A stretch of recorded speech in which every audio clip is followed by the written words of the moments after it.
What a year, 2022. Can you believe all the things that have happened? Well, Keith and I can. And we thought about this episode. Please enjoy our look back episode from 2022 and enjoy Hollywood Breaks. Well, today's December 16th, 2022, Keith, and I'm a little surprised that you're not wearing Blueface today because this is I got the my re-release poster. of Avatar. I got the poster. That. I mean, that's something. I didn't pull out my full Thunder Smurf costume, although I should have. I was waiting for the Thunder Smurf. This is the big day that we've been waiting for maybe haven't been waiting for. It's the big moment. The big moment. The sequel has finally arrived 13 years after the original. Better late than never, I guess. This is Disney's Christmas release. Is the Blue Man Group. Yeah. This is the Blue Man Group. Well, it's so close to the end of the year, and we promised this last week. Today's episode is going to be a little bit different because we're going to take this time to look back on 2022. Yes. And think about some of the amazing things that have happened. When I don't know about you, but when I was making my list, I was thinking, when I was thinking January 2022, what did I not yet know about Hollywood that now, 12 months later, I know about Hollywood? That is true. That's the big question, isn't it? That's how I did my list. I don't know how you did your list, but that's how I'm going to do it. I just pulled it out of my wonderful Vision Craft / Founders Brew brain, and just, that's how I do it. You have that network of connectivity of actions and items or whatever. Yes, all right, so how are we going to get into this thing? Where do we want to start on our list? Should we start chronologically or the big item? I have a big reveal, but maybe I'll start simple with mine. So I'll pick one for mine. You pick one for yours. Okay, we'll start simple. Go. All right. So I'll just call it a highlight. Big highlight of my 2022 was the long anticipated Top Gun movie I didn't know I was waiting for that, but you told me the rumors that it was going to be big. Yes. And I remember the promotions from 2017, I think, when it was first, and I don't know. No, it was 2019. 2019. Yeah, it was like 2019. I think they ran in the Super Bowl. Or no, it was 2020, the Super Bowl. I think they ran a spot. Yeah. I think. And then then that little virus was let loose on the world. And we questioned and wondered, are they making the right idea? It better live up to expectations. Even when the movie started and that creepy Tom Cruise little thing that played at the beginning of the theater where he's not in makeup or whatever, you're almost like, oh, is this really going to make it?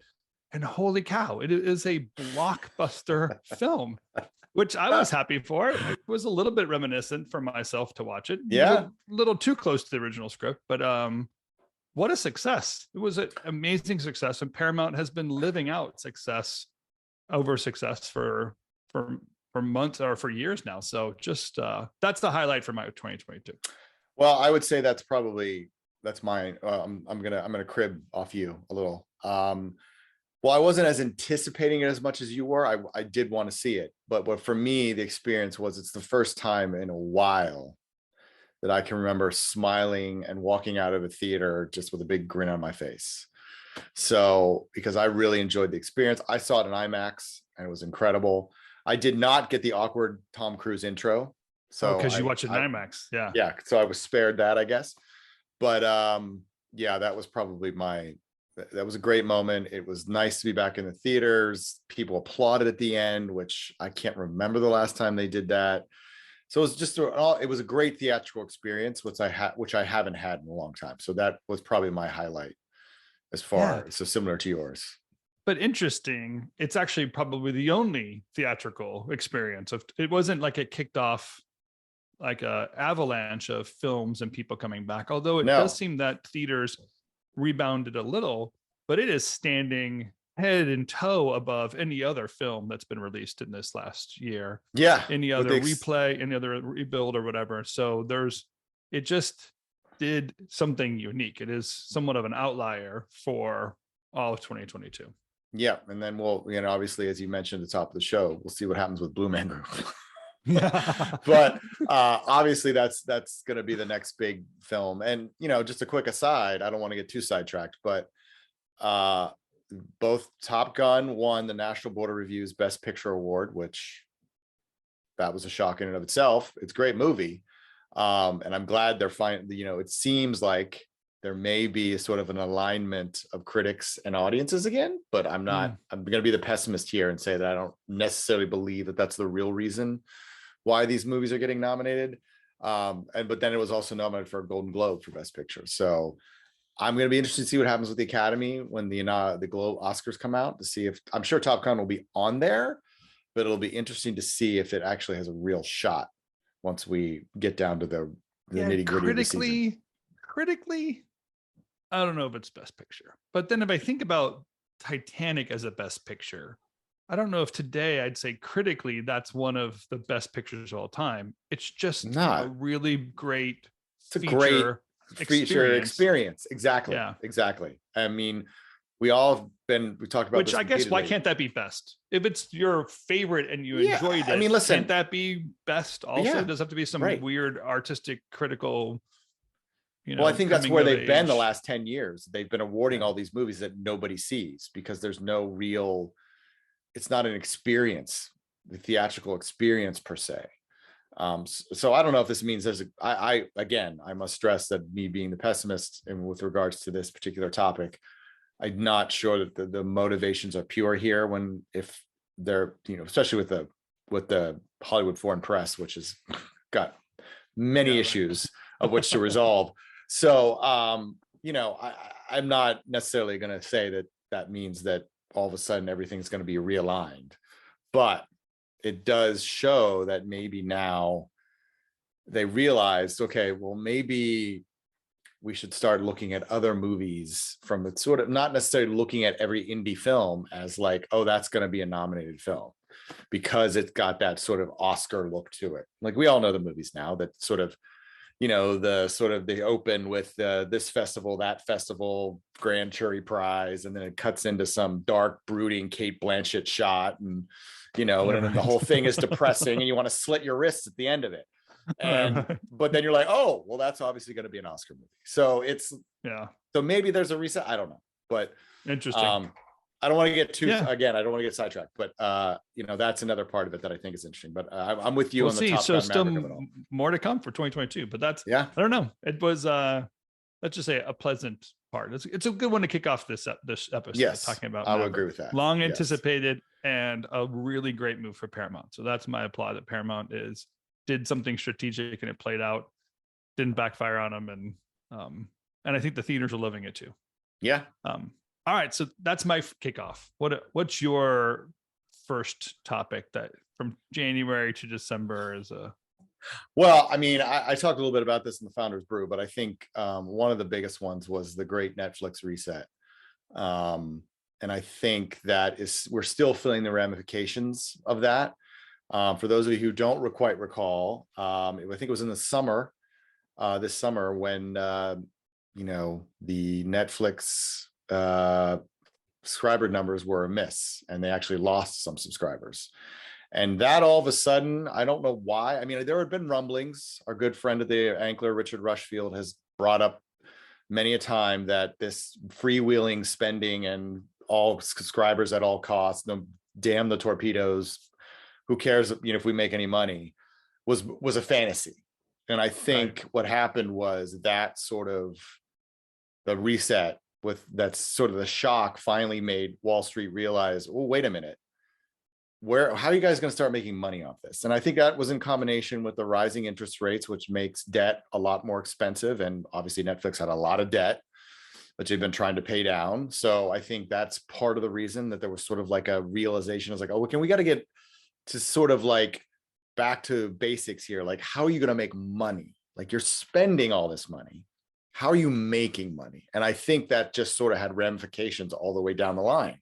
And it sort of started being the fact that, okay, you can talk all you want about subscribers. It's great you're making subscribers, but how are you making money?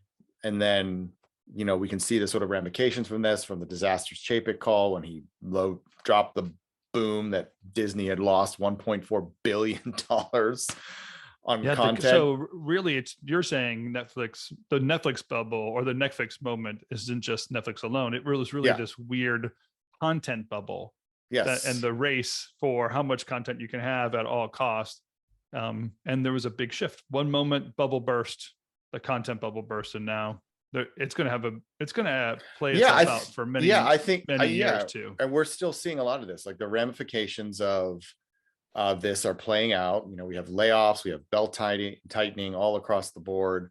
People are coming, you know, David Zaslav has been very clear. Their strategy is going to be completely different from what Disney and Netflix are doing.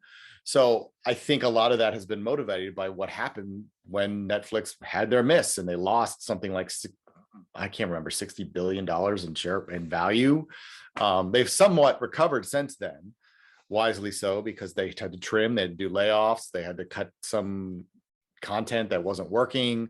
They've been a little bit less sort of fire hosy with their content than they were previously. Maybe that's a good idea. Like they make good content instead of just maybe it might not be a bad idea to be concerned 2 about stars quality. and a bad B script, and we can... So I think that was one of the big ones. And as I said, I think we're still going to see ramifications of this the new year. I don't think we're done seeing what this whole reset, I think, is going to mean for the industry at large. Yeah, to me, that it's the content makers are the ones that are going to feel it also. It was just been such a golden era of content creation, even though the results of it weren't always great to watch. The makers were getting paid to make just about every, college try idea. And now, and with very little studio interaction too. Pretty much just go make your stuff and bring it to us when it's done. Yeah, and this reset's going to set some new precedent there in financing and curating the ideas and so on. So hopefully the overall content idea elevates. But I think we're going to get out of that weird inverted curve too, of how much money is spent and how much time is put into a piece of content that the consumer just watches in an hour and a half and then moves on to the next hour and a half piece of content.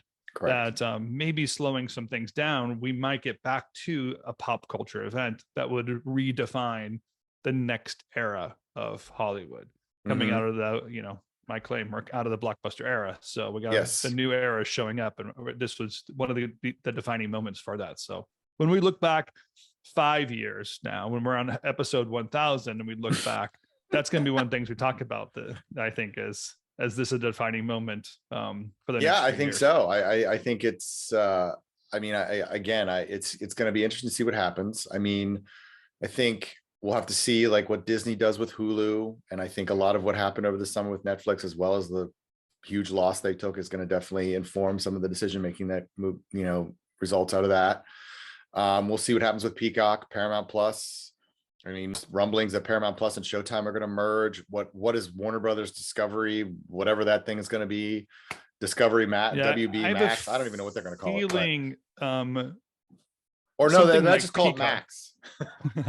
Might just be Max. Peacock's going to be one of those things that my kids will explain to their kids the way I have to explain UHF channels to them. It was this one streaming OTT service area, and there's all these things. Nobody really cared before it was planted in your brain. I don't know. One of those things that we'll get there. All right, this one's an easy one, I think. The next memory or the next kind of look back of the year. In January 2022, there was a guy named Bob in charge of Disney, and now there's a new guy in charge of Bob at Disney. That is the old guy. There's a new Bob who's the old Bob. If I would have said in January 22, oh, Keith, this is not going to last. We still don't know what Kareem Daniel does, and Bob Iger is going to return. Well, one, I'd show what a genius I was that moment, because it's true what happened. But that soap opera idea would have never. No, there's no way to conceive of that it bounced back to the way it is right now.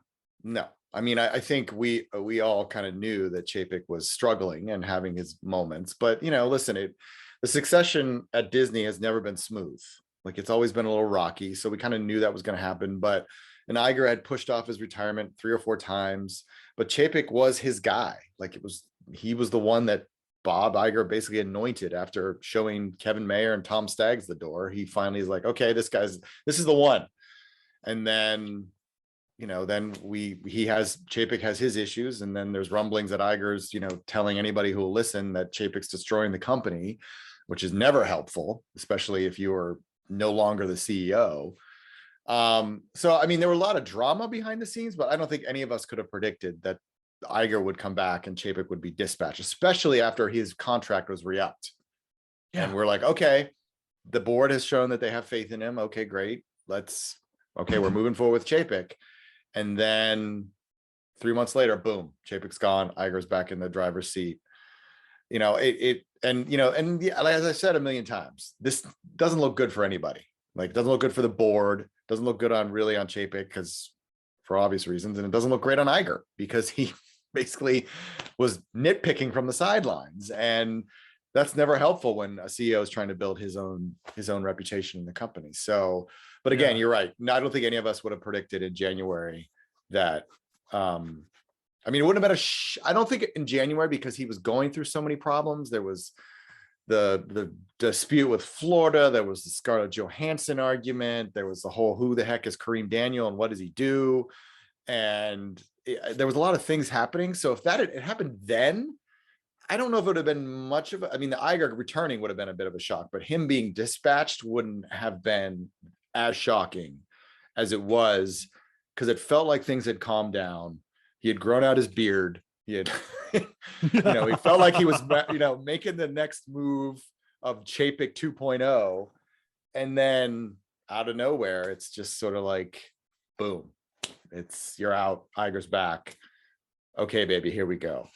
So, and I think the other thing is, like, because Disney is such a force in the industry, I think it affects, there's downstream effects to this. We don't know what's going to happen. Like, the question of, we know there's a hiring freeze. We have no idea if there's still going to be layoffs. Iger hasn't addressed that at all. I happen to think there probably will have to be layoffs, especially considering the loss they took the last quarter. And especially if Avatar doesn't meet expectations, which obviously are ginormous. And then it also, we have a potential writer strike coming down. There's whisperings that may potentially be on the docket. And that's going to be our 2023 look back episode. Just looking back at the writer's strike really affect us. All right, so we've covered episode 95, Netflix. I think that's what we called that one. The bobbing in and out episode. That's definitely something that we're talking about. And of course, the Maverick Returns story. Those are three big moments for the year. But I'm going to bring up one that in January 2022 did not yet exist in Hollywood. And it's something that is Hollywood legacy. You know what I'm talking about. Or legend. It's total Hollywood legend. As of January 2021, nobody have ever slapped anybody else at the Oscars. And that is going to last a very long time. Yes. Yes, that probably will go down as one of the, if it's probably the most shocking Oscar moment ever, I would argue. Yes. And listen, it still has, I still remember, this is when me and Robin Geisen were all on a text chain, and we were texting back and forth, and it happened, and we were all just like, was that a bit? Right. And then I was just sort of like, I was looking at Chris Rock and I was like, that was not a bit. Like, he actually full on just slapped him across the face, and we're all like, oh boy. And it just sort of, it cast a pale over the whole ceremony. And then there was the whole, like, the Academy didn't do anything. And then he gets up there and does, his big speech where he doesn't really apologize. He kind of tries to justify it. And then he goes out and parties the whole night. And then the next day, when he sees that, oh, wait a minute, people really think this was bad. Oh, I'm so sorry.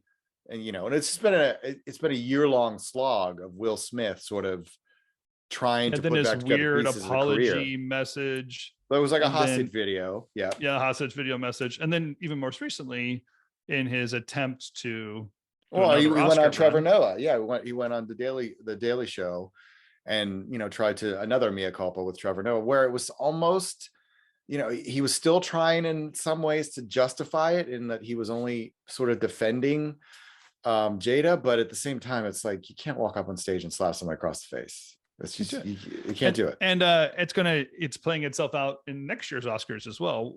Yes. His whole attempt to help the other cast members and directors and producers of Emancipation, which probably might deserve an Oscar nod, the fact that he's putting a shadow over the whole thing. He's trying to withdraw himself from that, and even saying, hey, don't let my presence in the film Right. reflect Well, I onto mean, the other that's, semi-derivative Oscar. right. He has to I back mean, away, where nowhere in any Oscar campaign do you ever have the major star saying, remove myself from the equation when you're considering if this movie is Oscar worthy. You have everyone leaning into it. So such a strange moment. The one thing I worry about or wonder about is, how they always do the best of Oscar kind of reels, and it's the guy doing the one-arm push-ups and Cuba going, and like, yeah. like how do you ever do an Oscar look back highlight? Although it won't be there. I mean, listen, the other Well, I thing know, is, but then the missing element of it not being well, there I is think also that part of it. Not, I mean, if it's there or not there, it's always present in that highlight it reel. should have its own like display in the Academy Museum, Like a wall of shame. yeah, wall of Yeah. shame, the slap heard round the world or something like that. The other thing is that it sort of, I mean, listen, the Academy was supposed to have a changeover in leadership, but obviously the way that was handled by the previous leadership of the Academy obviously informed who was put in place now and the new leadership. So I think it continues to reverberate. I don't think it doesn't seem like Emancipation is getting any sort of awards momentum at all. In fact, it's kind of disappeared from the conversation. I don't think pretty much nothing was, I don't think anything was nominated for a Globe. I could be wrong, but so I don't anticipate it being a conversation. Now, obviously, it'll probably be sort of a run up in sort of the talking about it to the next award show. I don't think they'll bring it up on the red carpet at all. Because obviously everybody wants to move on and pretend it never happened, but again, we'll have to wait and see. And you also remember that Chris Rock has a Netflix live show coming up in the new year. And if Netflix is smart, they'll time it right around the Oscars. Right, so there'll be no way to other than address it, because Chris has never really addressed it. He had one comment, I think, at a show in Boston, like maybe a month or two after it, but we've never really heard his whole explanation and how he felt. The Hollywood Bowl moment, wasn't there a Hollywood Dave Chappelle moment? But you're right, that was very Dave Chappelle, slowly played and not mentioned very much, waiting for this moment to build up, right? So it's festering, probably marketing team behind it playing it very well. And the same reason people bring up the secret writings of Jesus around Easter, you got to bring up the slap around Oscar moment, right? You got to, it's just the season to think about that. Yeah, exactly. So I mean, so I think that's going to be another aspect of it. So again, this is another event that happened now that is going to continue to have ramifications down the road. So we'll see. I mean, all right. So this is our moment of the year, Keith, where we've looked back on 2022, which those are highlights of the moments. Any last minute ones you want to throw in there? Because I'm gonna. Well, I think the other thing we have to consider is I think this is the year that everyone in the industry is finally beginning to realize. I don't think necessarily a lot of people have discussed it. Matt Bellani talked a little bit about it in his What I'm Hearing newsletter from this past week. But I think we're looking at an era where theaters are not going to come back to where they were pre-pandemic. I think we are now approaching a moment where the industry really has to figure out which direction it's going to go. There's only so many avatars, comic book movies. And Matt pointed out in his newsletter that I think 4 or 5 of the top movies of this year are all comic book movies. Like, that's putting a lot of eggs in one basket. You know what I mean? And I think that, as we've talked about often here on Hollywood Breaks, it's really a time for the industry to have a deep think about what needs to happen over the course of the next few years to really revolutionize the theatrical experience in a way that brings people back to theaters. I mean, it's the age-old question of, they need content. Check that. They need movies. The theaters need movies, and there's just been a dearth of them lately. I think a lot of it is because so much has been pushed onto streaming, and maybe some of the COVID lagging in terms of, getting productions off the ground, but we need more movies. And the issue, the flip side of that is if you have more movies, you're potentially going to suffer a issue of quality. So it's a tough problem to solve, but I think there's a way to do it. I think Amazon announcing that they're looking to put like almost $1 billion into theatrical only movies is a great sign. That's a push in the right direction. But we can't just pretend like everything is going to be hunky-dory. You've got Cinemark that's in bankruptcy still.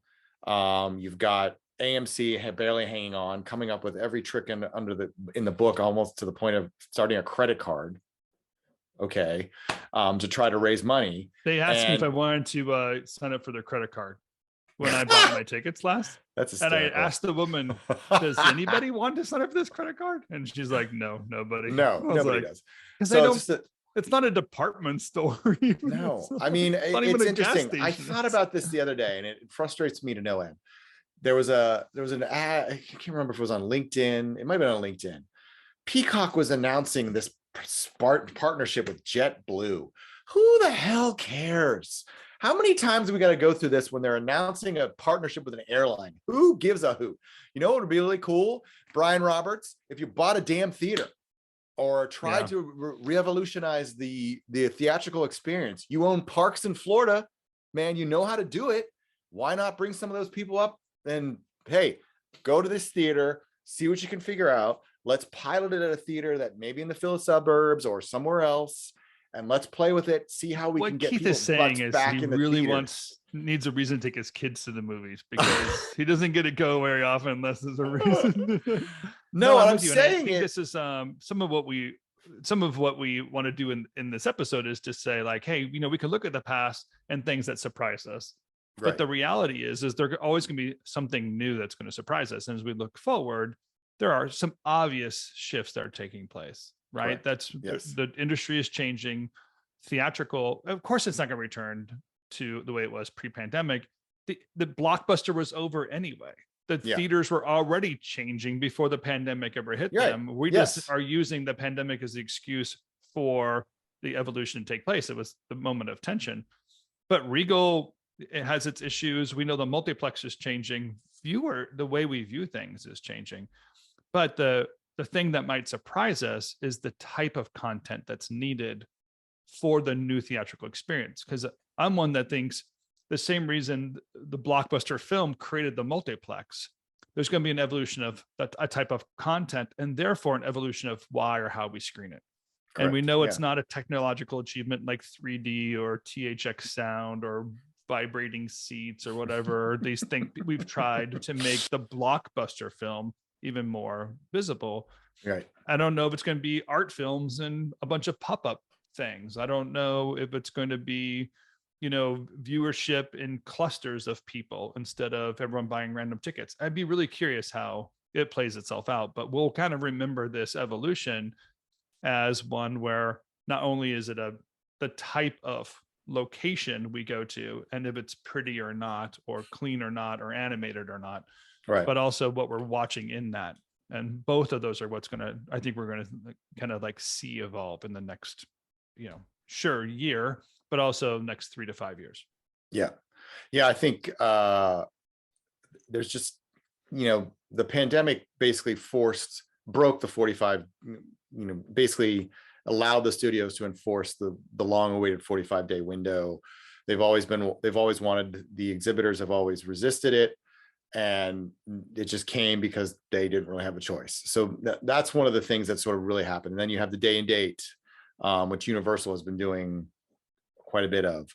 I think there's a lot of shifting that's happening that was sort of in the bubble, but nobody really thought of as a reality. I mean, I've been to so many cinema cons where they were just all whistling past the graveyard, like pretending like there was one where famously Helen Mirren got up and said, excuse my language, fuck Netflix. And everyone cheered And then immediately the next year, everyone's like, hey, we love Netflix. They're a new partner because they're just spending like drunken sailors. And, you know, now look where Hannah we are. Murin's in like 4 Netflix films. Yeah, Right? she did 4 Netflix movies. Like, really? They're like, really? Here, how's a paycheck? Yeah. Okay, never mind. I'm an actor. I'll do Never what I need mind. to do. Kind of didn't say that. I mean, but I think now it's the reality is starting to set in. Okay, we're not going back to where we were pre-2019. Bob Iger, you know, the great Poobah now has even said it before he took the job back at Disney. I don't think we're ever getting back to pre-2019 levels, which by the way, were not great anyway.